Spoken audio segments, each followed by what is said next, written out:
Hey everyone, it's Connor back from This Old Farm, and today we got a little bit of a farm update video for you. So, I've been gone from the farm for a weekend, roughly, and the weekend was spent up at Rick Bork's place. If you don't watch Rick Bork's channel, you should. For one thing, go check him out. It's just Rick Bork on YouTube here.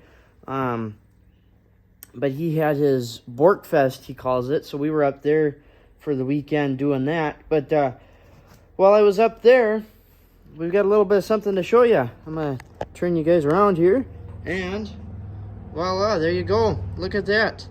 So this is our Ford 4500 tractor loader backhoe. It's got the loader and the backhoe. We just call it the Ford backhoe or the backhoe, or sometimes we call it Pat too. But as those of you that know from previous farm updates, we had a little bit of trouble with this. We had the axle on what would be the left side. If you're looking at the front of the tractor, the left side, it fell out the one time I was using it. It actually fell out right about here, and there's some video I have to yet put it up there for you guys. But we ended up, the axle fell out of it. It's had wheel bearings going bad on it for a long time, a couple years now, and it finally, the axle completely fell out right here, like I say, and we were able to take the boom and drag it in without the tire on, or without that assembly there, without that being on the left side. So we got to looking at it. It for one thing, and I showed this in a video before, but it was poor lighting, so I'm gonna show you again here. It busted out the axle tube, or the axle housing, whatever you want to call it here. It busted that out like I just showed you there, and there was a couple components that are inside here. It must be part of this assembly here, and I'm not going to dig this out because, well, part of the reason I can't, but secondly because I don't want to. But it busted some components inside of there, or I shouldn't say busted, but there's a hub in there that's cracked that axle slides into, and the splines are kind of stripped out on it, and there's a bolt in there that's stripped out. It's a mess inside of there, basically, to say it simply. But so we went through, and Dad started tearing this apart. I don't know when he started. It was another weekend I was gone for something. I don't remember if it was a graduation or what it was, but Dad started tearing it apart, and then this past weekend he kind of got it really torn down. He unhooked the backhoe attach. It's kind of an attachment here. So they the way Ford built these things, they kind of took a Ford 4000, which would be the agriculture version of this, and beefed it up a little bit, added some like couple of different, how do I want to put it, industrial features to it, and then they added on the loader and backhoe frame. Well, the backhoe fits into these grooves here, but when you have that on, you can't get to, there's a bolt or a couple bolts or something like that you can't get to on the axle housing in order to pull that out of there. So Dad went through and unhooked it. You can see that pin there fits into that little fork. He pulled the backhoe out. All he had to do was start up the tractor, and then you basically pick it up with the outriggers and stuff, and then pull it back with the boom. So he did that, and then he was, as you can see here, able to get the two pieces off of there. And I can't remember, I think it was last Saturday sometime, he went through and went over to Wisconsin. It was a 4.5-hour drive. They had a complete rear end from, I think the clutch housing back, or possibly it's only there and back. I'm not entirely sure. I haven't seen it yet. I gotta go look for it, see if it's out here. He bought that, and then he also bought a complete front end, because on this one, the kingpins, these are your kingpins and stuff, and you can see they're all wallowed out. So he bought a complete front end too. I think it's the bolster and everything under it. He bought that as well, so that we can we're not going to pull the front end off of this one. What we'll do is we'll take the pieces off of the good front end and put them on this one and make this one good again. So that's kind of the update on the Ford 4500 here. That's sort of what's been going on and what's happened. Now I'm gonna take you and go show you a couple other things that have changed, I guess, so to speak. All right, quick before we move on to stuff, this is the other, or the new rear end. So you can see it's still got the axles in it and everything.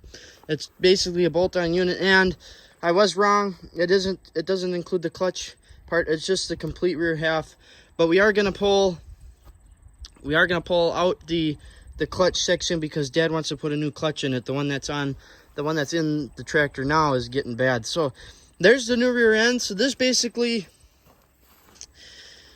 it's pretty much just going to be a rebolting. There was something to do with 3-point linkages being broken. I don't know what the deal was. I think they were talking about that pin down there, which I can see has been cut. But what Dad thinks is that they kind of used it as an agriculture tractor because it's got the PTO cover that should be on it. On ours, it has the PTO cover, but the PTO cover on this one's missing. So what our idea is that they made the industrial version. They took off the backhoe attachment and then kind of used it as a ag tractor in a way. And then here's the front bolster and stuff. So like I said, we're just going to be robbing off the good pieces, like the hubs and their pins. Sorry, I'm not even pointing you guys in the right direction. The hubs and the pins here, because you can see everything's good and tight. So we'll be robbing off that stuff. We wanted to get it's called the slave cylinder. It's the power steering cylinder, because these tractors are supposed to have power steering in them. But the guy Dad only wanted to pay $200 for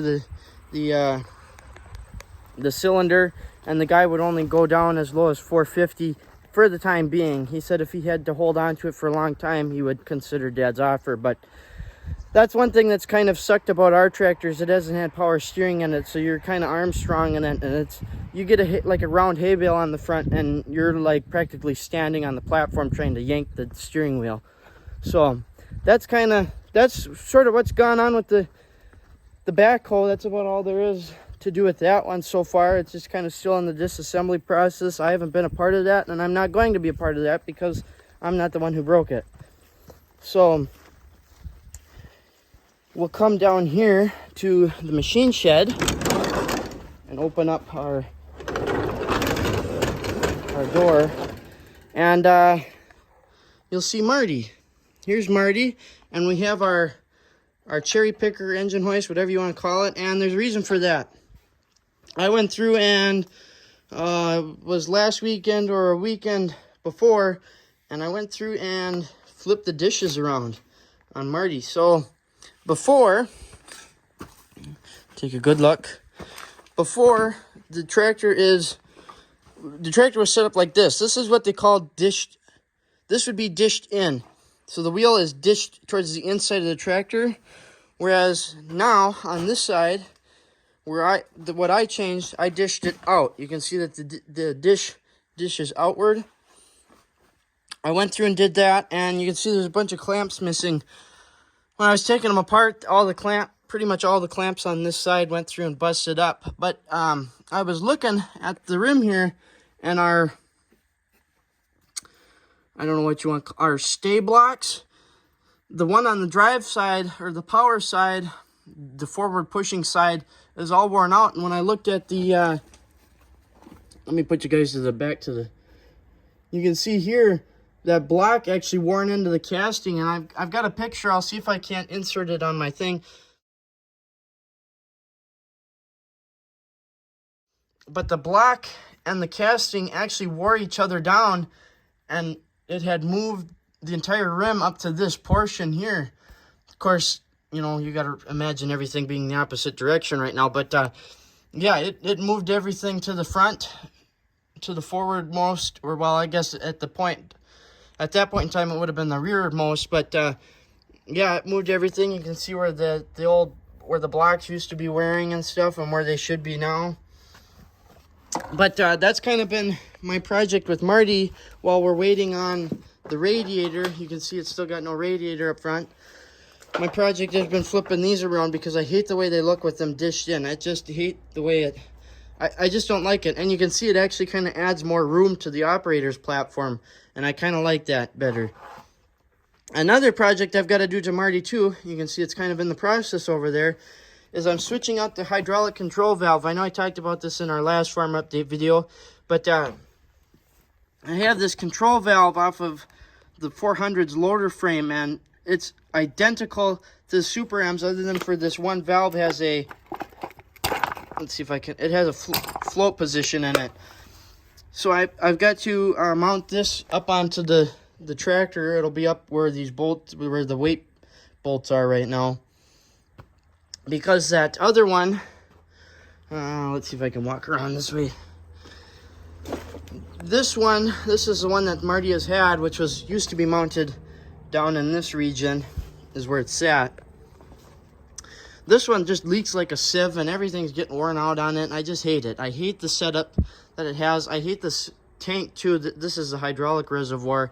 I don't like that, but I really don't know where else to put it other than for if I made if I went through and put like the factory live hydraulic tank on, and then put a battery box on this one, kind of turned it into a Super M, sort of, in a way, you know, in a sense. But I could use the belly pump reservoir, but I don't really want to work on digging that out. And it kind of would be nice to get that functional if it isn't. Get that functional so that, you know, you'd have a backup at least. So that's kind of been another project, is besides the change in the wheels position, is I'm gonna have to rig up that new two-way valve, is what that is. And the nice thing about it is being that it's pretty much exactly like the Super M's is, I can copy what they did on the Super M and put it on this. But I'm gonna maybe change it a bit so that I can hang it in closer to the seat here, being that the Super M's has the battery box down here. It hangs out, but I might try bringing it up as close as I can to the seat, because I kind of, when I drive the tractor, I like to rest my foot back towards the back, so it would be kind of nice to have that tucked in, you know, as close to the seat as possible. And I don't mind reaching under to get down there. So that's kind of been what's going on with Marty here. We're just kind of waiting on the radiator shop to call us back. It's been, what's it been? This will be its third week. It's been at the shop. They said a week to week and a half, so I need to give them a call and see if they're done with it yet, see what's going on. Because it would be nice to get Marty going again. Not that I really have anything to use him for other than for the square baler, but it would be nice to get him going again. And I did. We'll come over here, I guess. I do have a little bit of a thing on the 400. I'll let you guys quit staring at my mug. I pulled the distributor off of the 400 here. I'm going to take that to Kenny at some point in time. I kind of am waiting on funds to increase a little bit. Because I just finished paying this thing off, so to speak. So funds are low, so we're waiting a bit. We're being a little bit responsible and pulling an adult decision, and when we get funds for it, we're going to take the distributor up to Kenny's. It's riding in my truck, and then we'll be able to see about that. And I did learn that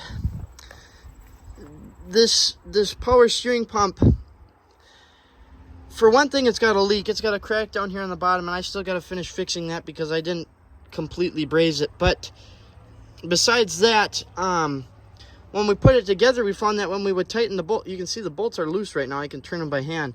We found that when we tighten the bolts up, it would lock up the pump. Well, I discovered that the pump is supposed to have a gasket between the front cover and this middle spacer block, and I'm not the one that took this apart. The friend that I bought it from pulled it apart, and then he handed it to me and was like, here, if you want to finish fixing it or whatever. And of course, I didn't know that there was supposed to be a gasket in there, otherwise I would have made one. But so we kind of, obviously I didn't know about the gasket, so that's why that's locking up. So I got to pull that back off of there, and I'm probably going to end up ordering the rebuild kit from Case International, because you can still get that, and then we'll have that good to go. The cubby, we'll see if we can't sneak into the Cubs area, because the door came off its hinges, so I kind of just had to yank it into place here, but we'll see if I can wedge my skinny little self in here. Sure we can. It's a little bit nicer lighting. Well, not so much. You see, we got the mower deck underneath of them. And we went out and did a little bit of mowing with them. I don't like it. I don't like the setup. It's okay, but I don't like it. Part of the reason I don't like it is because these wheels are... I'm not going to trim straight because that's kind of his parking brake. But when you have the wheels straight, they barely clear each other. You can see that the caster wheel, when you have the front wheels straight, they barely clear each other. And if you turn too sharp, a certain sharpness, it ends up hitting stuff. And it just... I can't set the wheels in narrower because of this one side's, whatever you want, spindle. The guy I bought it from had new spindles made. Well, when he had them made, they did a clone. They made two right side spindles, but then they cut the keyway slot in a different space. Well, they didn't cut it in the right spot, so it doesn't work. So they this control arm here sticks out too far, so I can't bring the wheel in close. Otherwise, it would be fine on the mower deck.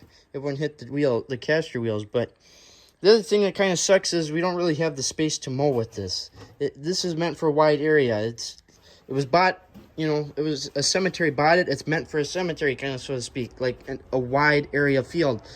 And we just don't have that that we mow, lawn mow, basically. So I just wanted to try it out. It works nice. It sounds great. It works really good on the Cub, but it just isn't, we don't have what it's designed for, basically, so it's not applicable to us. I still have to put the wheel weights on the Cub yet. I think I showed them. We do have a set of wheel weights for the Cubby, and I do have to go through and put them on yet. I just haven't gotten around to it because they're heavy. So I think what I'm going to end up doing there is pulling the entire rim off and set it on the ground and then roll those up onto the rim and then bolt it together. I think that's going to be about the easiest way to go about doing that. But there's Marty's hood.